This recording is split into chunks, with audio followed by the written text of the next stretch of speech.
सिर्फ मुझे ये बताएं, जो यूरोप है उसको खतरा मुसलमान से किस बात का है? अगर आप नमाज पढ़ते हैं तो यूरोप को इससे क्या खतरा है?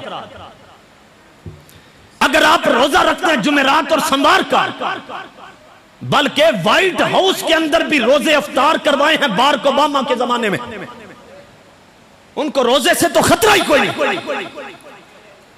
आप तवाफ करें, हज करें, नमाज पढ़ें, सदका खैरात करें, तस्बीहां फेरें, सर पे दस्तारें टोपियां रख ले, आप अपनी सलवार टखनों से ऊपर कर ले, जो मर्जी कर ले, यूरोप को इसका नुकसान नहीं है। ये जो जुमला है ना, इस्लाम तलवार से नहीं अखलाक से फैला। कभी आपने तलाशी लिया कि ये बात किसने कही थी? मुल्ला की दौड़ मस्जिद तक है, ये बात किसने कही थी? दो मुल्लाओं में एक मुर्गी हराम है, ये बात किसने कही थी? चोर की दाढ़ी में तिनका, ये बात किसने कही थी? और लकीर के फकीरों और मुसलमानों में तुमसे मुखातिब हूं। हैदराबाद सिंध के अंदर एक बहुत बड़ा सियासी इज्तिमा था। एक हिंदू खातून उठकर तकरीर कर रही है, मुसलमान भी बहुत सारे आगे खड़े थे। उसने कहा, मुसलमानों मैं एक सवाल पूछूं तुमसे, 14 सदियां गुजर गई, दूसरा हुसैन क्यों नहीं पैदा हो सका? नारे तो लगाते हैं ना उनके। उसने कहा, हुसैन क्यों नहीं पैदा हो सका दोबारा?